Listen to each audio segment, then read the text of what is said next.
Malta, tudo bem? Então, vamos lá convidar aqui a Sandra Caracol, que é autora do livro digital A Sofia e o Espelho Mágico, para falarmos sobre este livro que foi lançado e que está disponível para compra.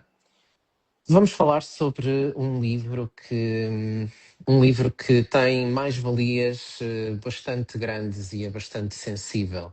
Gostei bastante. Já cá Sandra, estou. Bom dia. tudo bem? Bom dia. Bem, obrigada por este convite. Muito feliz por estar aqui. Obrigada. Sim, será bastante importante falarmos sobre o seu livro, porque de facto estava a dizer aqui às pessoas que é um livro bastante sensível, e de uma sensibilidade simples, que é aquilo que mais me toca neste livro e que entra para os sítios certos, seja nas crianças que o ouvirem, seja nos pais, e tem essa faculdade também de educação parental que é típica da sua formação e da sua colocação. Ahm, Estava aqui a aguardar ainda que imprimam as minhas notas a impressora, mas Só queria lhe está agora a perguntar se... adiantar aqui uma coisa.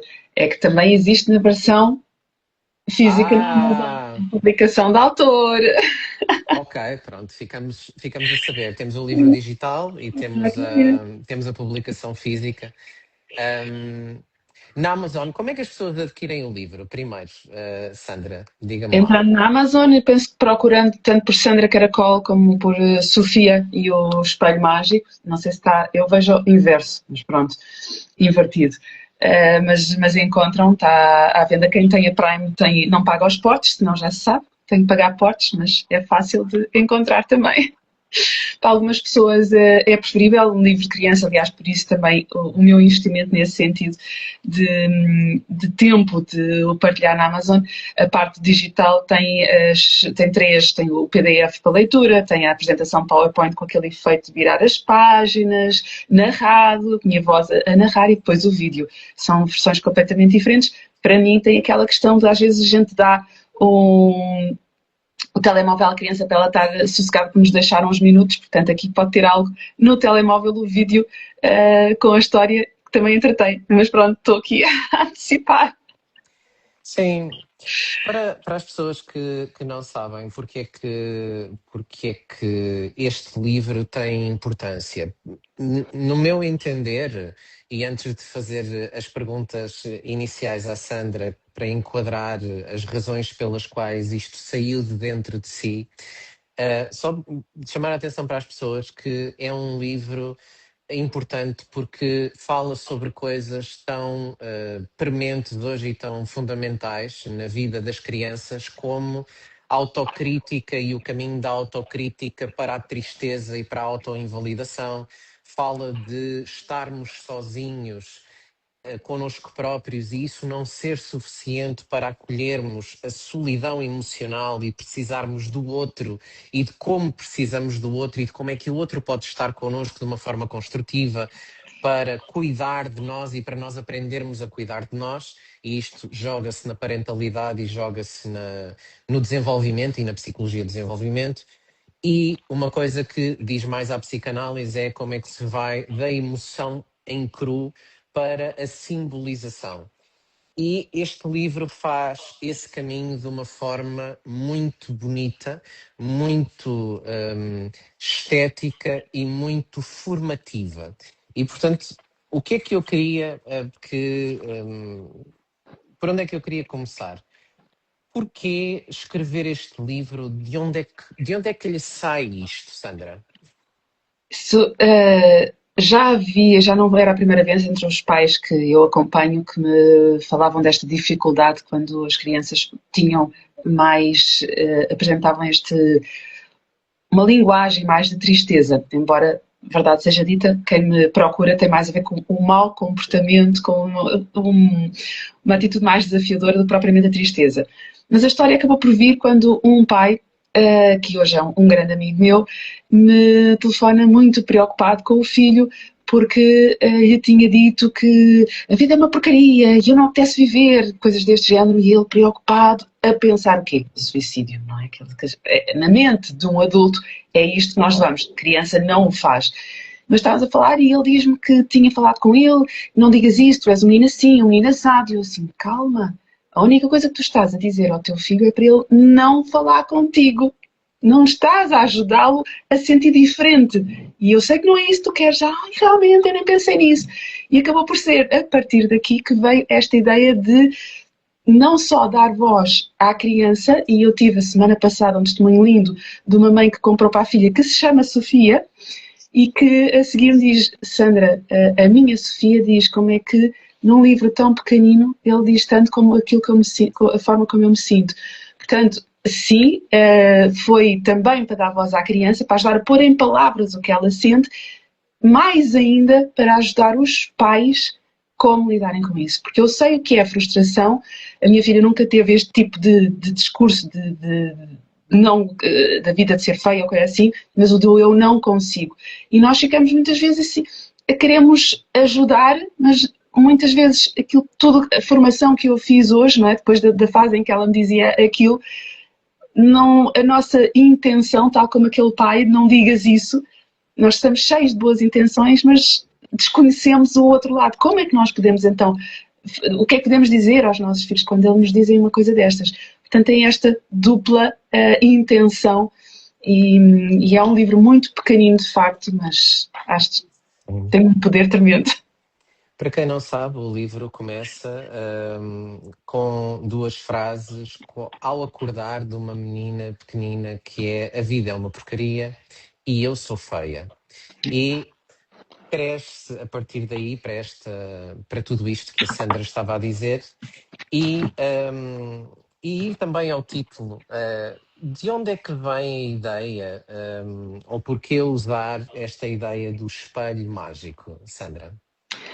O espelho veio aqui de uma combinação de, por um lado, o quanto nós somos o espelho, eu uso muito o espelho, até tenho um pequenino que quando vou falar de mostrar em como nós somos o espelho dos nossos filhos, que não é tanto aquilo que se aplica, mas para mim pronto, é algo, um espelho é facilmente uma metáfora para mim, mas também de ver refletido quando nós nos afastamos de nós e vemos do outro lado, conseguimos olhar por fora, não é? Aquilo que sentimos por dentro dá-nos uma perspectiva diferente.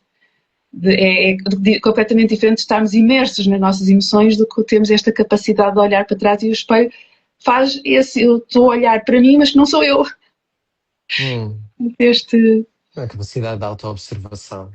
Sim, eu achei muito interessante, por isso foi uma das razões pelas quais eu me interessei por este livro, só pelo título, porque um dos psicanalistas que mais gosto, que se chama Donald Winnicott, que era pediatra e psicanalista britânico, usa mesmo a expressão a função espelho da cara da mãe e do olhar da mãe sobre a criança. The mirror role of the mother. Portanto, é um conceito winnicottiano.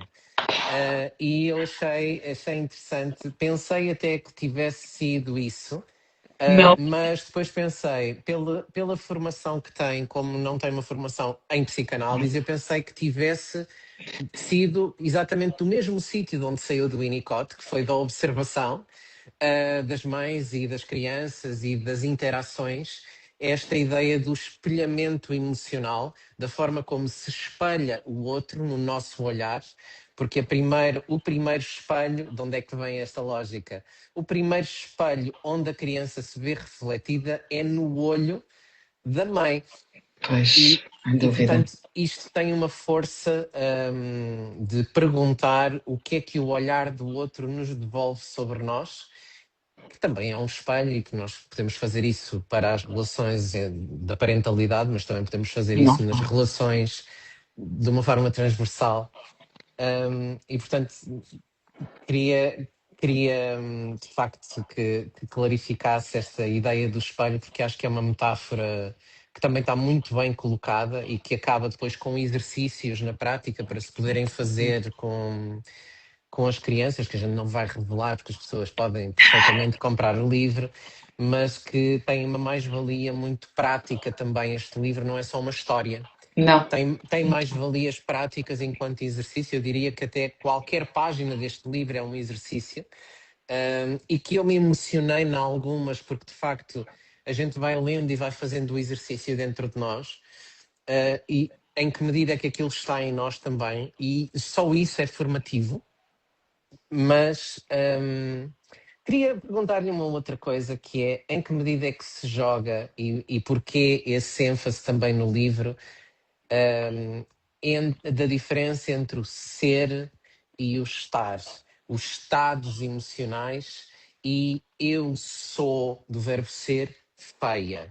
E como é que se faz esse caminho e porque é que isso se joga como muito importante neste livro também, Sandra? Porque é isso e não outra coisa qualquer. Em primeiro lugar, que eu penso que nós, estou a generalizar, mas estamos numa sociedade bastante doente que, pelo lado emocional, nós não sabemos gerir as nossas emoções, nós não sabemos muitas vezes identificar o que é que sentimos. E por tudo isto, porque toda a forma de educar, somos educados por pais que também não tiveram, não sabiam melhor, está tudo muito misturado dentro de nós. E há muito, e eu mesma, enquanto mãe, também aquela coisa de dizermos aos nossos filhos: tu és feio, tu és. Mistura-se muito o estás, que é curioso que em inglês isso não existe, o verbo é o mesmo, mas em português existe e não só, em muitas outras línguas, a diferença entre o ser e o estar, e nós crescemos a confundir realmente quem somos entre quem somos e como é que nos sentimos. Vem muito esta, e eu própria, porque eu cresci sem nenhuma autoestima, sem autoconfiança, a achar que não tinha jeito para nada, a achar que não era merecedora de ser amada. Pronto, uma partilha pessoal profunda, mas eu falo nisto, de ter casado com uma pessoa porque sentia que eu gostava dele, mas se eu não ficasse com ele, isto era um pensamento mais inconsciente do consciente, mas depois consegui andar para trás e ter esta consciência, mas ninguém ia gostar de mim como eu gostava. Hum, Portanto, tudo isto que está dentro de nós e que só muitos anos depois, com muito desenvolvimento pessoal, é que eu consegui ter fazer esta autoanálise de quem realmente nós somos e de confundir esses pensamentos que eu tanto tinha sobre mim mesma, sobre quem eu era, quem eu achava que era. E então tudo aqui, não sei se estou a responder exatamente à pergunta, mas porque o escrever este livro foi muito instinto. Não teve aquela, vamos pensar agora. Portanto, as coisas foram surgindo, foram fluindo, e quando o José me faz aquela introspeção da história, eu assim, uau, isto não passou pela cabeça nada disto. Eu só tenho a comparação com o inglês, que eu falo com muita fluência, mas se me forem passar à gramática, é instintivo, o meu inglês é hum, instintivo. Então aqui há muito essa parte de não houve um raciocínio lógico do hum. porquê fazer estas coisas, mas que eu assim realmente acabou sem querer ir ao encontro de toda esta ter estas nuances todas lá escondidas por trás. Para quem não sabe, que não podem saber, eu tinha prometido um exercício à Sandra, que era ler o livro dela ao mesmo tempo que pensava alto sobre aquilo que me ia ocorrendo. E então abri um áudio no WhatsApp e fui lendo o livro dela e fui pensando ao vivo. É uma coisa privada para ela, não é uma coisa pública, mas daí surge também a necessidade de fazer este live, de mostrar às pessoas o que está para além daquilo que está escrito no livro e os impactos e mais-valias que podem ter para uma criança, para um pai, para uma mãe, que ao mesmo tempo que estamos a ler, estamos a trabalhar conteúdos fundamentais de desenvolvimento pessoal, de desenvolvimento emocional, e estamos a ajudar uma criança e uma mãe e um pai e uma avó e um avô a desenvolver-se, uma figura cuidadora a desenvolver-se.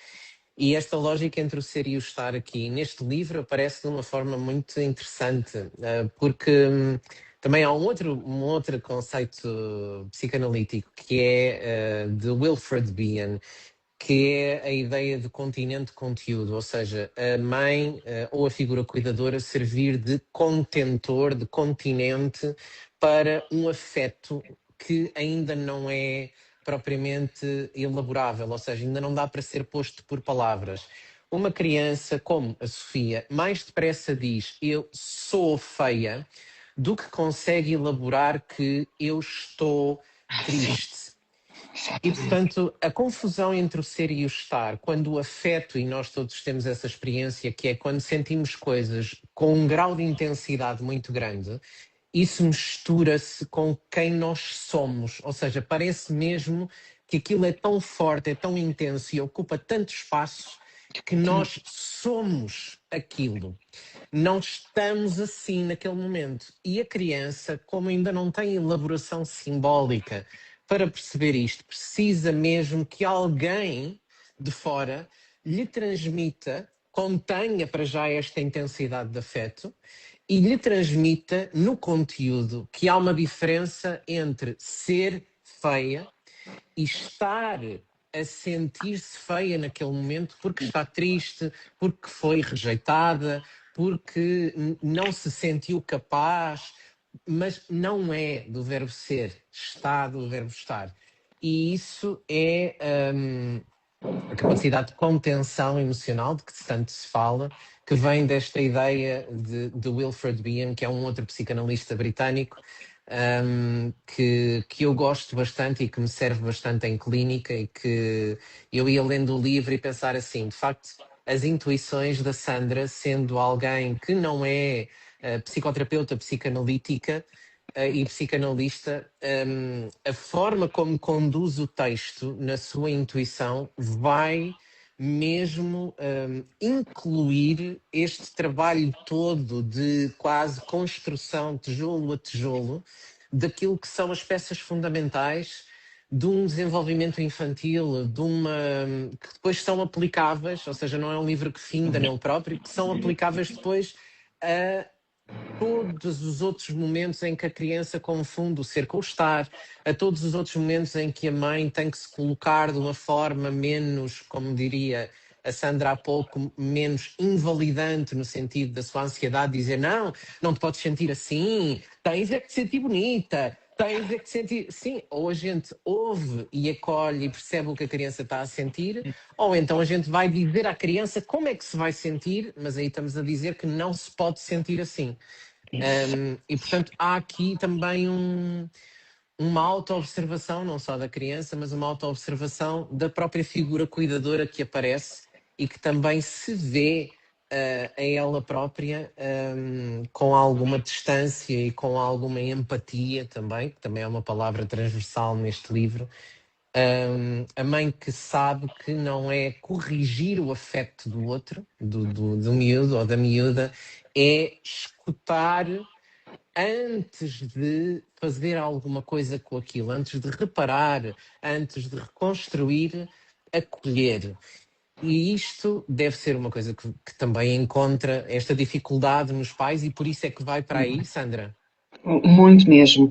E daí que o livro não só tem a atividade, como depois perguntas para colocar à criança para quando ela é mais difícil de abrir e também perguntas para nós. Porque era aquilo que eu dizia, nós estamos, a maior parte das pessoas na nossa sociedade são pessoas que realmente têm muita dificuldade em lidar com as suas emoções, e falamos em números, e isso José saberá com certeza melhor do que eu, os números cada vez mais altos em termos seja de suicídio, seja de depressão, de ansiedade. Porquê? Porque nós próprios, nós adultos, temos muita dificuldade em lidar com o que sentimos, em perceber que há uma diferença entre o que sentimos. E isto é um trabalho que eu própria tenho feito muito nos últimos meses, principalmente, de treinar a capacidade de estar com as minhas emoções como a mãe que eu senti que a minha mãe que não teve a capacidade de me dar e que hoje faço, portanto, aquilo que em português acho que nem há a palavra do reparenting, que eu adoro tanto, que é dar a nós mesmos aquilo que de alguma forma sentimos que os nossos pais não nos deram, e isto pode ou não ter a ver com o que deram, mas com a interpretação que tivemos. mas de facto conseguir fazer esse trabalho nós mesmos para conseguirmos estar com os nossos filhos, porque se nós não estamos bem, se nós temos tanta dificuldade em lidar com as nossas próprias emoções, como é que podemos ajudar os nossos filhos? E porque depois também sinto muito na nossa sociedade uma incoerência em termos de cobrar das crianças aquilo que os adultos também têm tanta dificuldade em fazer, como lidar com a frustração. Porque ele não sabe. É uma das frases que eu mais ouço. Não sabe lidar com a frustração. E nós adultos sabemos. Nós não chamamos birra. Mas quantos adultos fazem autênticas birras quando estão sobre emoções mais intensas e não sabem lidar? Portanto, para mim, porque eu não trabalho com crianças, isso também deixar claro essa parte, eu trabalho com os pais, e para mim este livro é uma ferramenta para me ajudar a chegar aos pais, para dar aos pais essa tal estratégia de que eu não sei como lidar com o meu filho. Então está aqui um livro muito pequenino, muito simples, que o faz de uma forma lúdica, suave, mas também esta capacidade de olhar para mim. Este livro não é só para eu pôr o meu filho a ler ou a ouvir a história, é para eu olhar. Eu tenho testemunhos lindos de mães, inclusivamente, que também se aperceberam do que é que o espelho delas lhes dizia. Esta não é só para o meu filho, é para mim também. Sim. E há uma expressão muito estética, muito bonita em psicologia e em psicanálise, que é a capacidade que nós temos de sobreviver ao que sentimos. E não partirmos do princípio que isto é um dado adquirido. Numa criança não é. Uma criança, um bebé, por exemplo, recém-nascido, chora de uma forma completamente sofrida porque começa a sentir fome. Um bebé não sabe o que é fome. Ele está a chorar, entra em modo de sobrevivência, ou uma cólica, ou... Nós é que podemos interpretar. Estás com fominha, estás com dor, estás com... E, portanto, isso depois transfere-se para eu sou feia, e isto é muito intenso. Não só eu tenho que conseguir sobreviver àquela intensidade de afeto de uma criança que diz isso, eu, enquanto adulto, aguentar aquilo que uma criança não aguenta e aguentar o que eu sinto em relação a isso também, e que tem a ver depois com a nossa história, como a Sandra bem disse, do que é que me disseram a mim que eu era também, e eu estou a ouvir isso refletido num filho ou numa filha, mas a capacidade de nós ensinarmos aos outros, seja em educação parental, seja em psicoterapia, seja aos nossos filhos, seja a nós próprios, quando não fizeram esse trabalho connosco, perceber que só precisamos de sobreviver ao que estamos a sentir e depois conseguir devolver de alguma forma isso mastigado. O que é que isto quer dizer? Dado que eu não vou morrer de sentir isto, o que é que então isto quer dizer? O que é que falta aqui? Como é que eu traduzo isto? E gostava de ouvir, Sandra, de lhe fazer uma pergunta um bocado mais sensível ou mais chata aqui, que é, porque isso também aparece no livro, qual é que é o papel da capacidade que uma mãe ou que um pai tem de se vulnerabilizar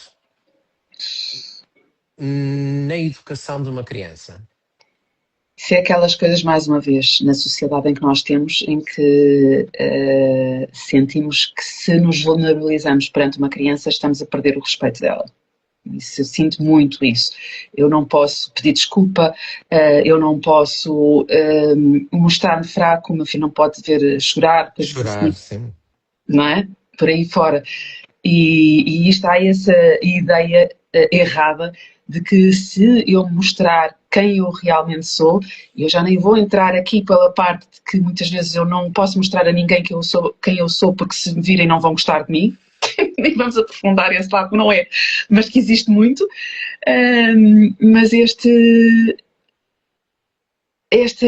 ideia realmente errada de que a criança vai perder o respeito se vir o pai ou a mãe mais frágil, e que é totalmente errada, porque mais do que agora perdi a linha do raciocínio porque estava-me a lembrar que ainda há bocadinho estava a ver no seu perfil um vídeo sobre parentalidade perfeita que não gera trauma, e quanto isso é errado, não é? Que não existe. A minha pergunta vai precisamente nesse sentido, como o seu livro mostra que não há necessidade da mãe ser perfeita. Pode perfeitamente chorar com, emocionar-se com, dizer da vulnerabilidade dela, que às vezes também é difícil o que sente, também às vezes é difícil lidar com o que sente, que às vezes também se pode sentir feia, mas que percebe dentro dela que há uma diferença. Ou seja, qual é que é, onde é que chegamos, talvez também com a cultura das redes sociais e da perfeição e das fotos editadas e dos filtros, e quando é que chegamos a esta conclusão de que, e o Winnicott também tem uma expressão para isso, que é a mãe suficientemente boa, mas porque não precisa de ser perfeita, porque as mães perfeitas enlouquecem as crianças. Completamente. Porque isso não existe Basta, sequer. O basta que é isso, nós. mãe perfeita? A mãe perfeita é aquela que nunca se vulnerabiliza, que está sempre bem e que está sempre na mesma, que Aham. não se emocionaliza, que não se vulnerabiliza e que não entra em contacto emocional nem com ela própria nem com o outro. E, portanto, não mexe. Mas isso não é uma Hum, mãe perfeita, não é? Lá está. A gente se calhar cria essa ilusão, Pois, mas está longe de mas si. quando é que chegamos a este lugar em que isto é que é perfeição? E como é que nos afastamos desta ideia que ser bom, ou boa mãe, bom pai, boa figura cuidadora, é só às páginas tantas, e é isso que o seu livro mostra de uma forma muito, com uma beleza muito, muito sensível, é só sermos humanos. É só sermos humanos. Os humanos são seres imperfeitos, mas que se disponibilizam à relação. E este livro também tem isso de uma forma, diria eu, pedagógica, formativa, sensível. Hum, é na vulnerabilização de sermos humanos, de se nos emocionarmos, se calhar, com uma criança que está em sofrimento, para depois ouvirmos e fazermos alguma coisa com isso. Sim, porque é que eu tenho que aguentar não chorar perante uma criança ou não me emocionar? Para a criança não me ver emocionado ou que eu me vulnerabilizo com aquilo, mas isso é melhor do Estava. que. Onde é que chegámos aqui? Está a ver, Sandra? E eu também refleti ao ler o seu livro sobre isso. Como é que chegámos aqui onde isto é necessário ser dito sequer? Porque vimos de uma parentalidade, de uma educação, em que nos portávamos mal e nos diziam que não podes, não, estás a ser feio, estás a ser isto, estás a ser aquilo. Então é a mistura entre aquilo que nós sentimos, a forma como lidamos com as emoções, quando não sabemos lidar com as emoções, quando somos crianças, que faz perfeitamente parte, mas que nos mostraram, indiretamente e inconscientemente, de que era errado. Então lá está, a perfeição, o bonitinho, é eu não mostrar qualquer vulnerabilidade, eu portar-me sempre bem. Eu sou, não é? Essa ideia da perfeição vem deste. Porque em criança nos ensinaram que estavas-te a portar mal quando tu te expressavas aquilo que sentias. Porque estavas-te a portar mal. Então, se eu estava a portar mal, eu não posso mostrar o que é que eu sinto. Seja tristeza, seja ansiedade, seja frustração, seja raiva, seja o que for. E sou aquele robô que estávamos a falar da mãe perfeita que não existe. Não, em vez de ensinarmos os nossos filhos a lidar com o que sentem, para que o comportamento mude, criou-se esta ideia de que não é o comportamento que está errado, é o sentimento que está errado. E daí vem toda esta confusão entre o ser e o estar. E o que precisamos é, com os nossos filhos, e aqui nem é só filhos, eu acho que seja qualquer pessoa que lide com crianças, professores, auxiliares, educadores, tudo, realmente é urgente mudar esta ideia de que a criança está errada, que não pode sentir aquilo. Não. Ela tem direito de sentir o que é que seja, qualquer pessoa tem. Agora, como é que vai agir com esse sentimento? Aí sim. Mas aí não é a penalização, não é que estás-te a portar mal, estás a ser um menino feio. É ensinar, que vai completamente ao contrário do que a educação tradicional faz, e ainda na nossa sociedade, em Portugal, peço desculpa, mas temos uma mentalidade muito fechada, ninguém vai Hum. ensinar a educar os meus filhos. Não é ensinar a educar, é ensinar a mostrar realmente essas. Como é que eu posso mostrar ao meu filho que não é aquilo que ele está a sentir que está errado, e sim o comportamento. E é isso que está uma base que eu, na minha experiência pessoal, sinto muita dificuldade em que as pessoas se permitam ser ajudadas neste sentido. Eu E não como quero é dizer que nada como é que ensina, como é que educa, mas esta estava a parte temos pensar que nós. aqui, Sandra, precisamente aí nesse sentido. Por um lado, que há um foco e uma predominância de foco na sociedade, na forma como as escolas estão posicionadas, na forma como a sociedade está posicionada, como até alguns profissionais de saúde estão posicionados, que é uma predominância de foco no comportamento Sim. e na adequação ou na desadequação do comportamento. E uma ausência completa, quase completa, de foco nos estados internos daquela criança, o que é que ela está a sentir para se comportar daquela maneira, como se Famoso isso não porquê. fosse importante. Exato. Porquê é Ninguém que se pergunta à comporta criança daquela porquê. maneira? O que é que aquele comportamento quer dizer? Dado que a criança não consegue pôr por palavras, Exato. comporta-se, não é? Faz coisas, precisamente porque não consegue pôr por palavras. Qual é, agora a pergunta chata, não é? Qual é que é o medo que alguns pais podem ter e como é que isso se pode fazer em 5 minutos? Estou a brincar consigo. Como é que se pode validar o que uma criança está a sentir sem reforçar a crença negativa que ela tem sobre ela? A ver se eu consigo responder a isso. Eu acho que, em primeiro lugar, e vou ao encontro daquilo que eu sinto, a dificuldade que eu sinto, a maior parte dos pais ou mães que eu atendo são mães, de não levar para o pessoal a atitude da criança. Hum, Começa logo aí. E, aliás, eu hoje até tenho a rubrica Descomplica com Sandra Caracol, que está aqui no Instagram, no YouTube até os episódios completos. E eu na semana passada falei de que exatamente trouxe qualquer coisa de levar para o pessoal e houve várias mães que me perguntaram, Sandra, mas como é que consigo? Porque eu noto que é das maiores diferenças em mim mesma, que hoje tenho, já nem é adolescente, é uma jovem, porque já fez os 18 anos, não é?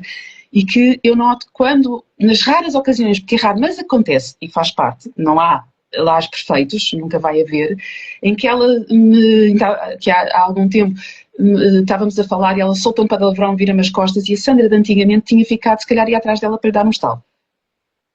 Assim, não admito que me faltes ao respeito. E a Sandra de hoje ficou assim, uau, espera aí, o que é que se passou aqui? O que é que a levou a ter este comportamento?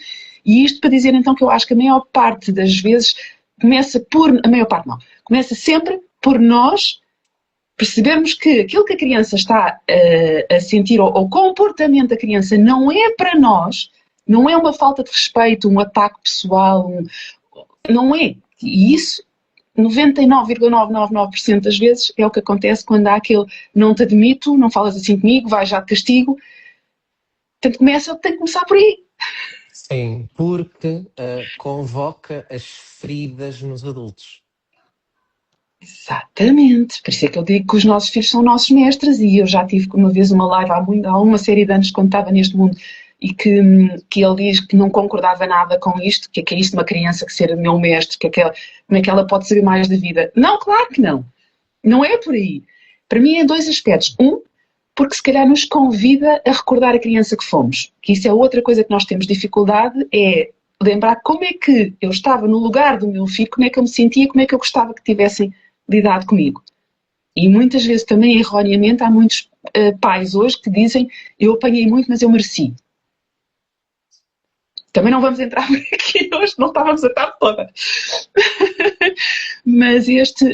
Para mim, eles são nossos mestres porque vêm-nos tocar nas feridas, vêm-nos mostrar o que é que nós temos em nós para curar, para desenvolver. E os brasileiros têm uma expressão que eu já conheci, eu tenho muitos amigos brasileiros e que muitos deles nunca ouviram, que é bateu, doeu, agarra que é teu. Eu adoro esta expressão. Porque se há alguma coisa em mim, no outro, que o outro diz ou faz, me fere, é porque há alguma coisa em mim, um exemplo que eu costumo dar até num curso que eu tenho gravado, eu falo muito nisso. Se eu chegar aqui a uma mãe e disser, desculpa, mas o teu cabelo verde é horrível. Minha mãe fica assim, mas o meu cabelo não é verde.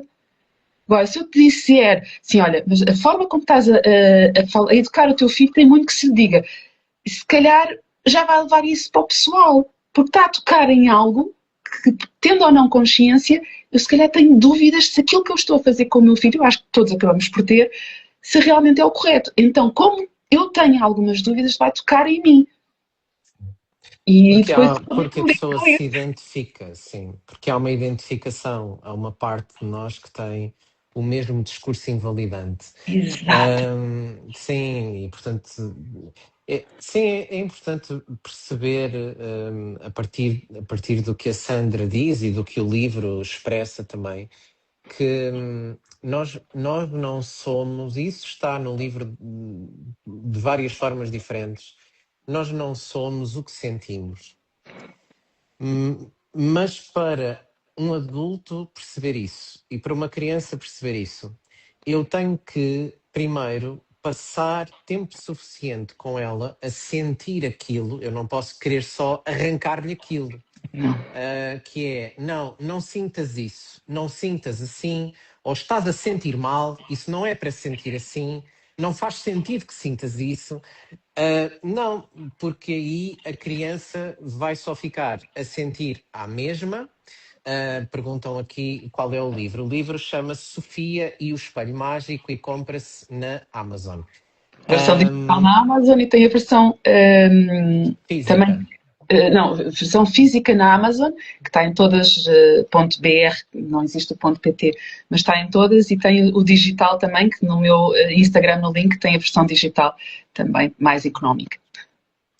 E sigam a Sandra também. Se forem lá ao link que está na bio dela, tem o link para o livro. Mas estava a dizer, para não me perder, que é, nós não somos o que sentimos, mas a gente, à partida, não sabe isso. Ou seja, isso não é óbvio. Porque há muita gente que parte do princípio que se está a sentir qualquer coisa é porque de alguma forma é do verbo ser aquilo. Eu sou uma pessoa triste, eu sou uma pessoa inválida, eu sou uma pessoa Ansiosa. incompetente, sou ansiosa, sou deprimida, sou. E a gente associa o que sente, os estados que sente, ao que é. Portanto, identifica-se com o que sente. Mas como é que a gente pode ensinar uma criança que ela não é o que sente? A gente tem primeiro que conseguir observar o que a criança sente, depois de conseguir estar com a criança e aguentar que ela sinta aquilo e dar nome àquilo, porque isto é um lápis. Mas se eu não tiver um nome para isto e se tiver isto na mão tempo suficiente, eu posso achar que isto faz parte da minha mão. Mas se eu souber que isto é um lápis, ou seja, que eu estou com um lápis na mão, eu posso separar o lápis de mim e olhar, tal e qual como uma criança pode separar a tristeza dela e olhar para o estado em que ela está de tristeza. E um adulto pode fazer este exercício, mas a primeira coisa é não invalidar, não é? Não Logo. dizer assim, não, isso é estúpido, não tens nada, um lápis na mão. Não tens um lápis na mão. Não, mas é que tenho. Está a ver? Uhum. E se eu achar que o lápis faz parte da minha mão e se vier alguém dizer que eu não tenho um lápis na mão, é a mesma coisa que a criança estar triste e eu dizer à criança que ela não pode estar triste. A criança continua triste, não fica a saber que há uma diferença entre ela e a tristeza dela. E a seguir, se eu conseguir dar nome, seja tristeza, seja mágoa, seja angústia, seja ansiedade, seja o que seja, que a criança possa estar a sentir zanga, ódio, raiva, inveja, aquelas coisas que não se podem sentir, não é? Porque Exato. são horríveis, mas que toda a gente sente. Depois da gente dar nome às coisas, que uma criança à partida não vai conseguir fazer, voltamos àquilo que estávamos a dizer, que é eu sou feia, é diferente de eu estou triste. Se eu conseguir fazer esta transição para o verbo estar, ok, estás triste, tudo bem, estás triste porquê? É normal de vez em quando estarmos tristes. Eu dei um nome, portanto, eu estou a colocar uma coisa fora, é um objeto, para nós olharmos para ele. Estás triste, chegamos aqui a este estado, porquê? Mas uma coisa é o que tu és, outra coisa é o que tu estás. E a partir daqui, dá perfeitamente, a partir do momento em que as coisas ganham nome, para nós nos diferenciarmos delas. Agora, se uma coisa não tem nome e se eu a invalido, se eu quero logo arrancar aquilo, não estás nada triste, vá, vamos lá jogar um jogo, vamos lá cantar uma canção, vamos lá Exato. sair desta zona que eu É não o nosso aguento, instinto. É verdade. porque eu quero, e tudo certo, na intenção está tudo certo, que é, eu quero aliviar, então mas José, Sandra, é errado nós tentarmos aliviar o sofrimento da nossa criança? É, Naquele momento imediato, totalmente errado. é, porque eu estou a invalidar uma coisa que faz parte de uma realidade interna daquela Tem que criança. ser E não é sentido. por eu não aguentar que ela deixa de sentir.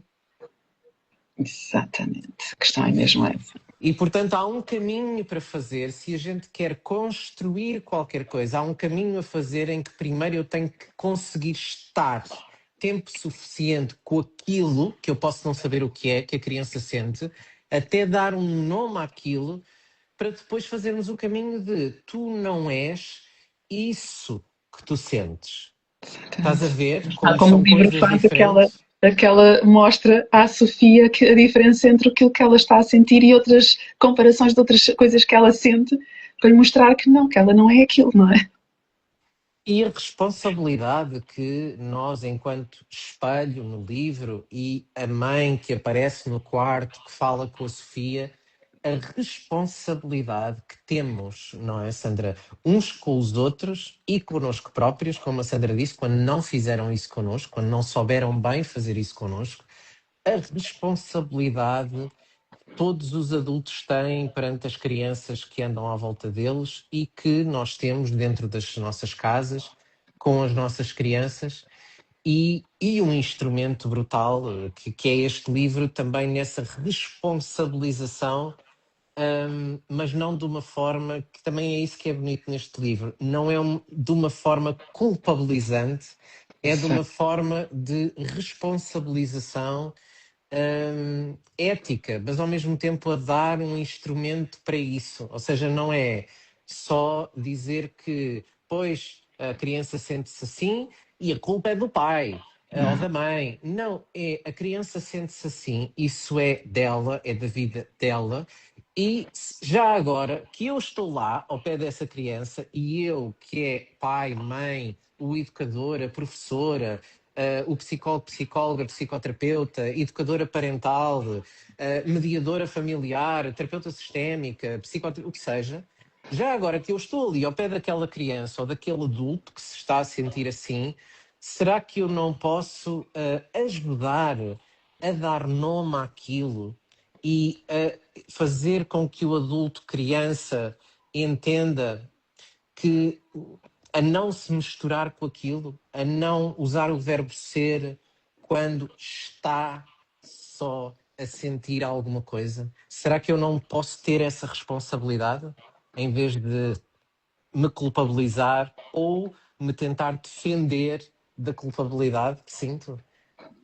Lá está. Aquilo que sentimos faz toda a diferença. Eu estava a falar, estava a ouvir a relação de falarmos do lápis e pronto, eu tenho aqui as canetas. E nós ensinamos aos nossos filhos que, olha, isto é uma caneta, isto é azul, e isto é laranja, e tudo, e uma cadeira, e este... Mas não ensinamos, não há ainda o hábito na nossa cultura de ensinar sobre emoções, de falar. E aquilo que o José estava a dizer, o que tu estás a sentir, ou mesmo não seja, é a criança, e há bocadinho estava a falar, como é que se lida com uma criança que está a sentir isto ou aquilo.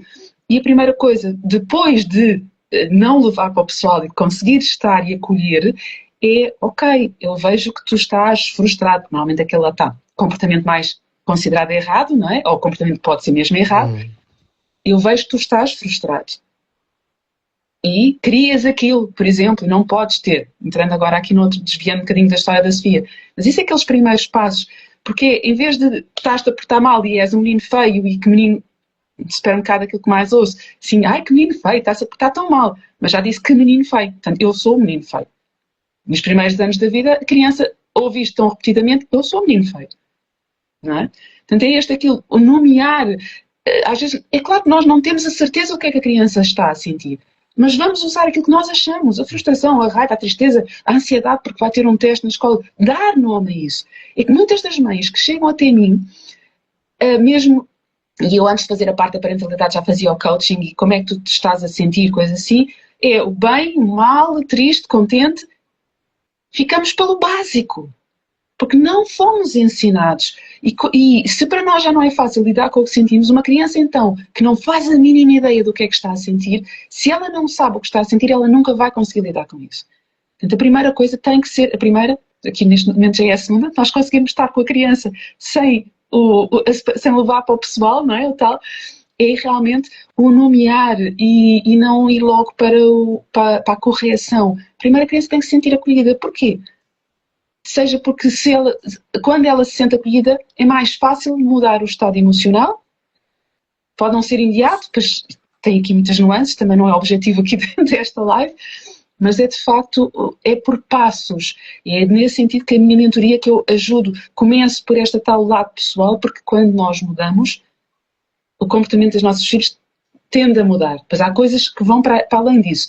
Mas o primeiro passo tem que ser, de facto, connosco, a tal distância, eu saber lidar com as minhas emoções, eu conseguir não me envolver, eu conseguir manter-me, como o José também estava a dizer, manter-me tranquila com quem eu sou. E isto na rua às vezes não é fácil quando um filho está a fazer uma birra e temos os olhares todos à volta, e criticar faz parte. Mas se eu estiver segura daquilo que eu estou a fazer e a sentir mais uma vez a história do cabelo verde, eu consigo pôr mais de parte, não me deixar influenciar porque o que os outros podem estar a pensar de mim. Não, eu neste momento, o meu filho está a fazer uma birra, o que ele precisa é que eu lhe transmita a minha calma. Os neurónios espelham, não é? Portanto, se eu conseguir transmitir a minha calma, seja em que tipo de situação for, é mais fácil o meu filho acalmar-se. Mas é ao contrário daquilo que estamos habituados a fazer. Que cala-te, não podes estar assim, não podes ser isto, tens de portar bem. Sim, porque é mais importante a vergonha do que propriamente aquilo que a criança está a sentir, seja o que for. Portanto, e a criança vai sentir isso, sim. Claro. E vai escalar de uma maneira mais ou menos descompensatória, vai escalar. Estava a pensar, Sandra, que já vamos com 54 minutos. Passa no instante. Estava a pensar que para pessoas para quem isto tudo é novo e que não sabem bem por onde começar e que têm muita dificuldade em pensar sobre estas coisas, qual é que seria o primeiro gesto, o primeiro passo simples para uma mãe, um pai ou um professor, alguém que está a lidar com uma criança que é muito, muito difícil, ou para um adulto, adultos com adultos também, que são muito, muito difíceis e que têm comportamentos muito complicados, desadequados. Qual é que seria o primeiro passo para além de comprar o livro e para além de poder eventualmente fazer uma sessão de educação parental consigo, ou fazer uma sessão comigo? Se as pessoas tiverem necessidade disso, são sempre bem-vindas. Mas para além de comprarem o seu livro, por onde é que normalmente é interessante as pessoas começarem?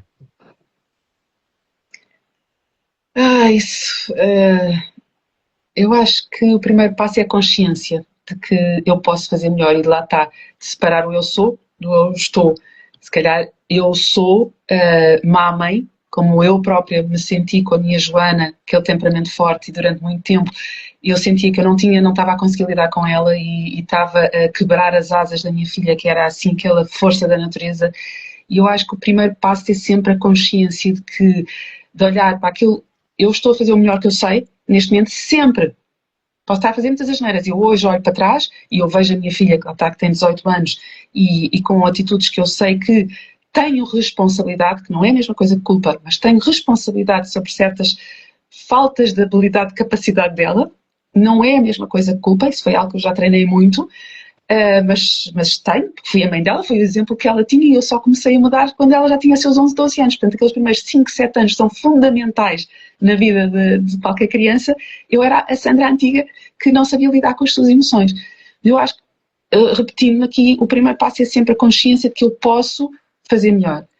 Ou posso tentar sozinha, e pronto, é possível. Eu mesma tenho feito muito trabalho sozinha, mas também é completamente diferente quando eu tenho alguém a ajudar-me a mostrar-me o tal espelho que falávamos, o tal espelho também aqui do livro da Sofia, e eu queria só rapidamente responder aqui, bocados de arte que estava a dizer aí, espaços públicos incomodam por causa das atitudes da criança, sim, então se nos estão a incomodar, a primeira coisa que temos de fazer é tirar a criança daquele, nem que seja agarrá-la e vai aos berros, mas vamos tirá-la do palco e a seguir vamos tentar conversar com ela. Mas voltando ao início, porque é que me incomoda? Porque aquilo que os outros pensam me incomoda. Então há aqui qualquer coisa que eu tenho que trabalhar em mim. Sim, incomoda porque, não é? Queria convidar as pessoas que estão connosco para já dizer, às pessoas que estão a dizer que é pena não terem visto o Exato. início, que a live vai ficar gravada no meu perfil e no perfil da Sandra, porque é uma publicação em colaboração. Aí que podem ver quando quiserem, aos bocadinhos, se quiserem, e rever. Depois, convidar as pessoas que estão a assistir a fazerem perguntas, se tiverem perguntas a fazer Exatamente. sobre isto, e novamente dizer, ir ao encontro do que estava a dizer e dizer incomodam porque está-me a incomodar porquê. E esta lógica de começar por mim e começar pelo meu estado, antes de eu ir à criança e de agarrar a criança, tentar eu perceber, calma, está-me a incomodar, mas isto não é sobre mim, deixa-me lá perceber o que é que está aqui, vamos lá com calma abordar isto, porque é só qualquer coisa que a criança está a sentir. Isto não é... Tem que ser o meu filho e não aquilo que os outros pensam sobre mim, senão está aqui invertido. Sim, Acontece muito sem querer, mas é. o que é o mais importante aqui? É que eu estou incomodada ou que há aqui um processo interno qualquer no meu filho ou na minha filha, numa pessoa de quem eu gosto, à partida que está a acontecer e que eu tenho a responsabilidade de fazer alguma coisa em relação a isto, de ajudar a sentir um bocadinho melhor. Mas isso é muito difícil, como é que isso se faz? Se precisarem de ajuda, há gente, muito boa gente disponível, como a Sandra, como eu e como outros profissionais de saúde. Se precisarem de ajuda, vulnerabilizem-se e peçam ajuda, porque com ajuda às vezes é mais fácil. A gente não tem que saber tudo. As crianças devem entender desde muito cedo os limites. Sim, a autoridade faz parte, a autoridade sozinha não é suficiente, a contenção emocional sozinha também não é suficiente e, portanto, nós podemos equilibrar as funções que a criança precisa que nós tenhamos com ela, porque nem sempre só impor limites, e impor limites já é uma expressão bastante Já mesmo. interessante, que daria toda uma live também.